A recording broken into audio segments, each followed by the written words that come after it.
From KAMR Local 4 News, your local election headquarters, this is Politics Today.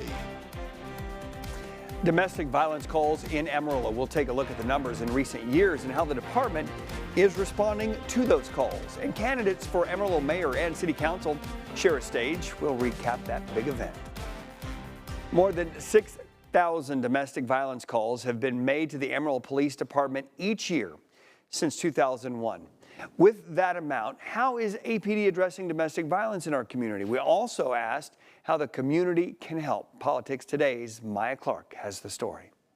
With over 6,000 domestic violence calls each year since 2021, APD's response time to domestic violence calls depends on how the information is relayed to dispatch. We always send at least a minimum of 2 officers unless it's a report after the fact, like the 2 parties have separated, the victim is making a report, they're somewhere else and there's no danger, then we will just send one officer. Although APD has responded to over 6,000 domestic violence calls every year since 2021, it doesn't always lead to a report or arrest at the time of the incident. When we get there, there's not actually violence happening. It was an argument, and a lot of people, they get into an argument, they don't know how to resolve that, so their first instinct is to call the police. Or a next door neighbor heard arguing and they were concerned. In other cases, Burr says the domestic violence detectives get involved and follow up with the victim, suspect, and potential witnesses before presenting evidence to the district attorney. They decide if there's enough evidence to take charges against this person.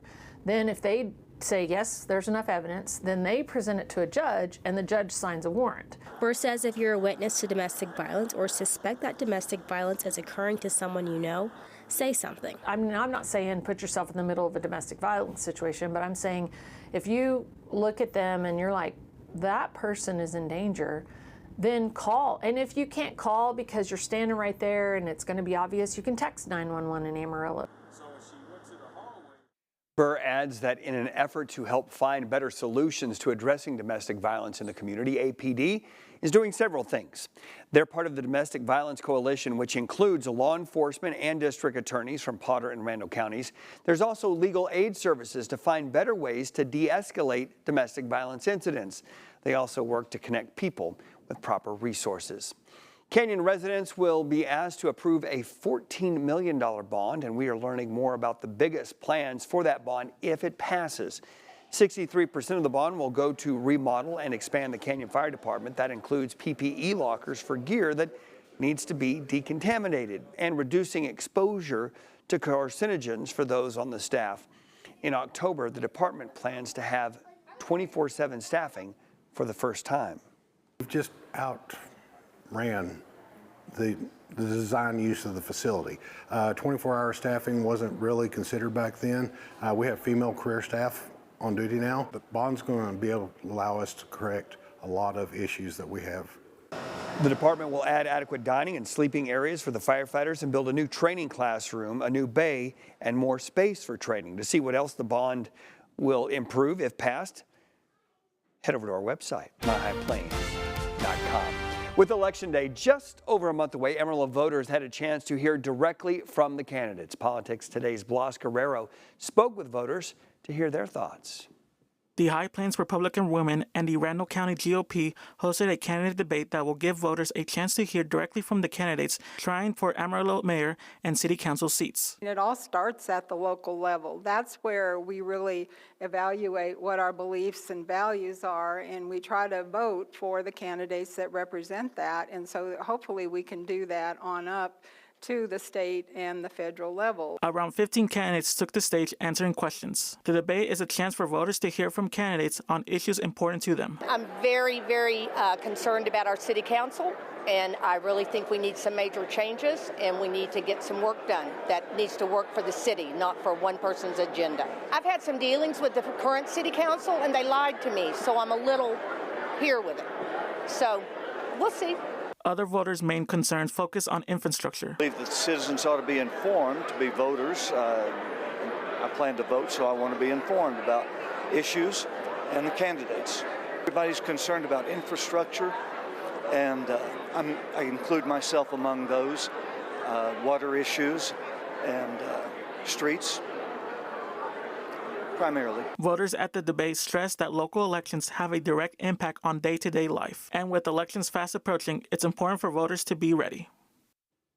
Early voting runs from April 22nd through the 29th. Election day is set for May 3rd. Again, make sure that you are registered. Ken Giles, we talked to him from the Randall County GOP, says local elections have the most impact to our daily lives. He encourages voters to research their candidates beforehand and identify priority concerns. There is now a group formed to tackle our area's largest issue, water. State Representative Caroline Farley formed the Panhandle Legislative Advisory Committee on Water Resources. Those on the committee include general managers of 2 groundwater conservation districts, Floyd Hartman from the city of Amarillo, and a representative from the Texas Cattle Feeders Association, among others. As tariffs go into effect, several industries important to our area will be impacted. Up next, we'll hear from a local economy expert on how these changes could impact your wallet.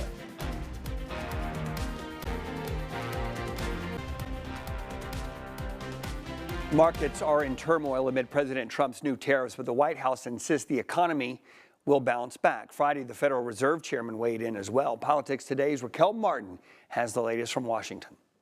The Federal Reserve Chairman predicts a bumpy road ahead for U.S. consumers, including higher inflation, following President Donald Trump's new tariffs on more than 60 countries. It is now becoming clear that tariff increases will be significantly larger than expected. And the same is likely to be true of the economic effects. In an online post, the president called on Powell to slash interest rates to help boost the economy. Markets have been in freefall since his tariff announcement Wednesday. Liberation Day. The Trump administration insists markets will rebound. No, their economies are not crashing. Secretary of State Marco Rubio tried to ease recession concerns. The markets will adjust. Businesses around the world, including in trade and global trade, they just need to know what the rules are. Some economists say the administration is in denial. They're basically saying is don't look at that, think about something else, but this is actually real value that's being erased. China is already striking back, announcing 34% tariffs on all U.S. imports. Mark Hamrick with Bankrate says American consumers will feel it. The price is going to go up on automobiles. But President Trump declared the golden age has begun, celebrating a new jobs report that shows the U.S. added roughly 228,000 jobs in March. If we take it at face value, it is a pretty good-looking jobs report. What sort of trajectory do you think we're on? Among the most certain things we know about right now is uncertainty. In Washington, Raquel Martin.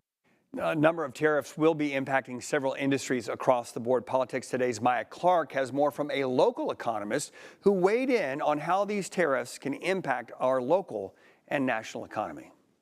Tariffs set to take effect are expected to impact auto, steel, aluminum, and the construction industry. People are going to have to pay higher prices for buying a car, higher prices for buying a home. So cars are made of steel, and when you're having to pay tariffs for the steel that goes into the car, then the car is probably going to be, some estimates have been adding about $2,000 to the price tag of a car. Some of the estimates for homes have estimated somewhere around $10,000 extra to be paid out for a home, and that's just to speak of the materials. Metro Regional National Economist Carr Ingham says tariffs are generally thought of as a negative and damaging thing to the economy. Ingham says the impact will be felt almost immediately. Tariffs in place for a year that are imposed across a broad sector of the economy will raise costs across the economy and be damaging to the economy, lower rates of economic growth, lower rates of employment growth, but raise inflation, a thing we've been fighting in the U.S. With the U.S. set to increase tariffs on other countries, Ingham says this opens the door for countries to tariff American goods. The reason we trade with other countries is they're set up to manufacture things and send them to us, and we like to buy them. We know this because we do, our consumers do. And so it will take a while for U.S. companies and producers and manufacturers to try to adjust to a new scenario where these things are being manufactured domestically. And frankly, it probably won't work out. Now, Meredith says with tariffs in place, this will lower people's living standards because when you push prices up with high tariffs, it leads to ineffective production and inefficient production results in lower living standards. An education savings accounts program, well, it's one step closer to being a reality here in Texas. Coming up, we'll tell you what the next steps are. One of Governor Greg Abbott's biggest priorities is headed to the Texas House floor. After hours of debate, the House Public Education Committee advanced legislation to establish an education savings account program to help parents pay for private schools using tax dollars. Politics Today's Adam Schwarger reports on school choice legislation getting back to its final and biggest hurdle in the House.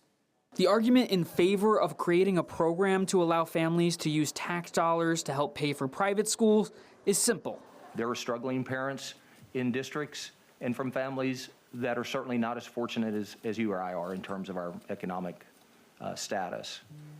And all this does is doesn't make anybody do anything. It simply provides a choice. However, opponents have a couple of concerns about who'll get the funds, such as Texas billionaire Elon Musk's 8 school-aged children, who would not be prioritized for funds, but would be eligible. So if you sent them to a private school from pre-K to senior year, that's a total of $1.2 million in taxpayer funds for Elon Musk. They also have concerns about the effect it'll have on public schools. This voucher bill will eventually destroy public schools. During a party line vote on Thursday, the Public Education Committee voted to send an education savings account bill to the full Texas House. As Republican supporters argued, the $1 billion program won't affect public schools. I guess I get frustrated that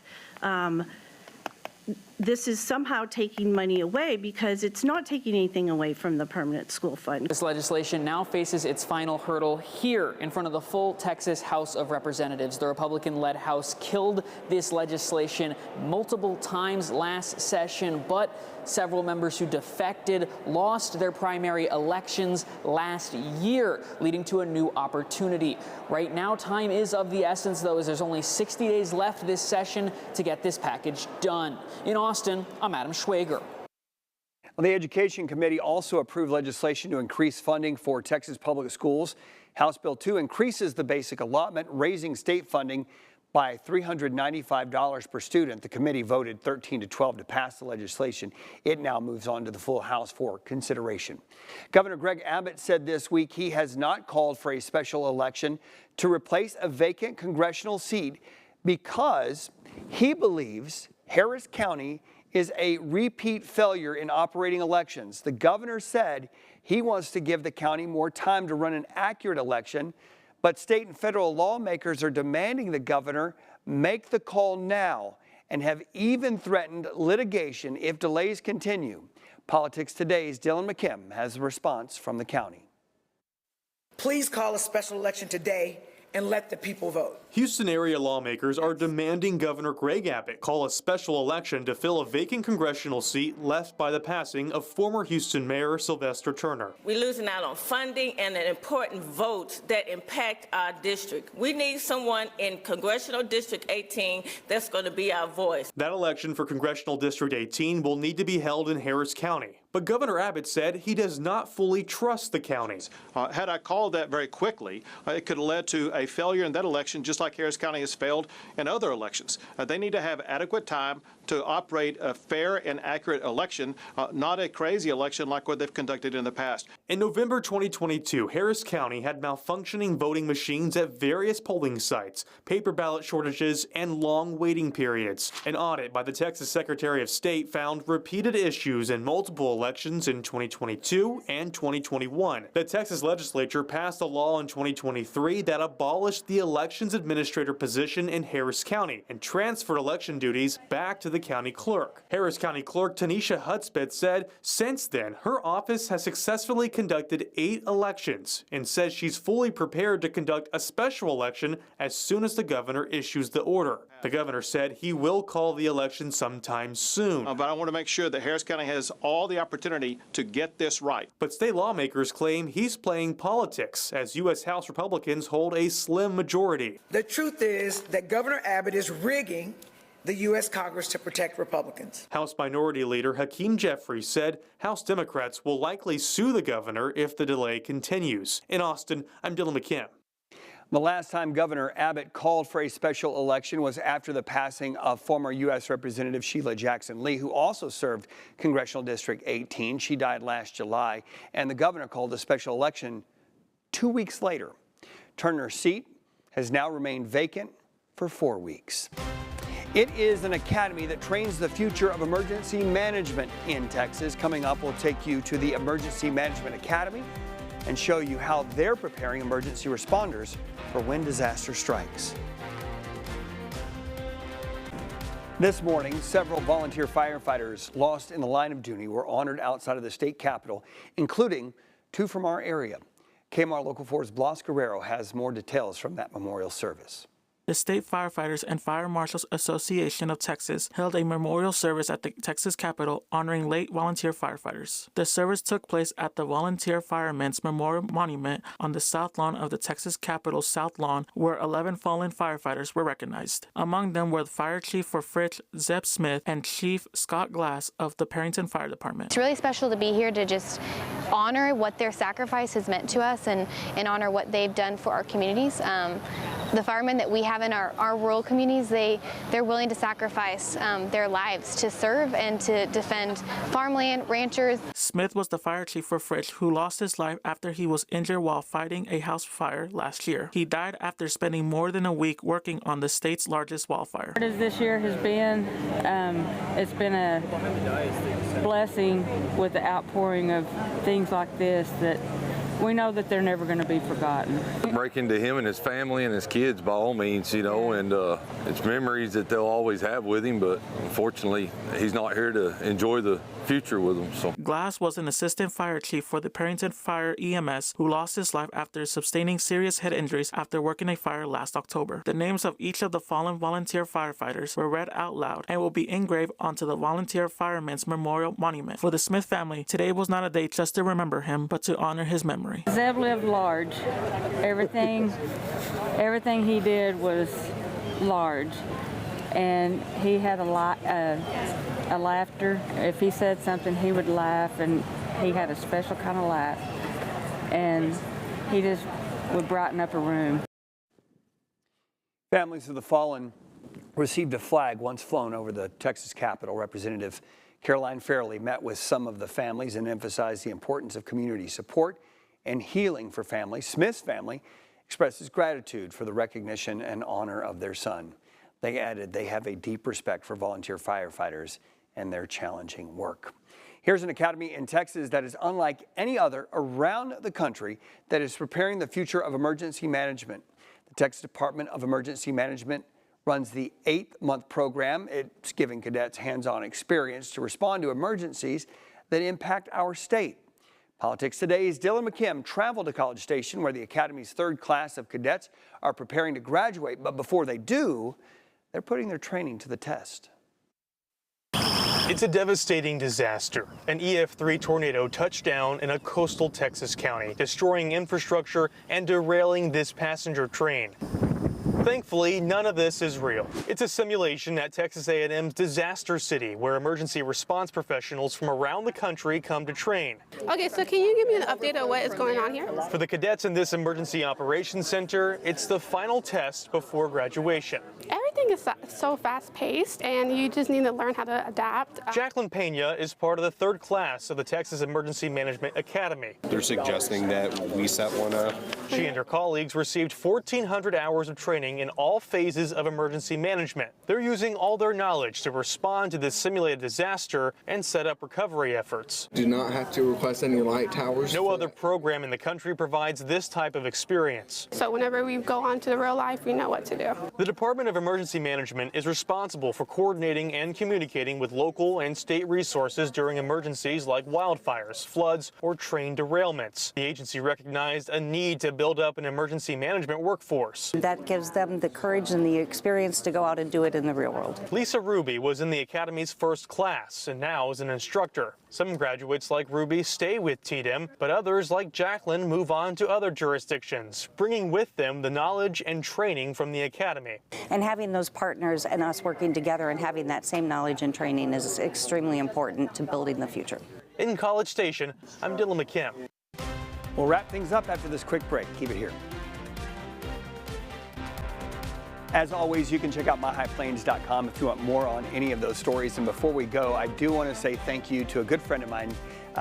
Devin has been our producer. He's been a friend. He's been a colleague. He has put in a lot of time and work and heart into this program. And he is moving on to take a new job, which we're all very excited about. Devin, thank you for your work and your commitment. We are lucky to know you, and we wish you the best. We'll see you guys next week.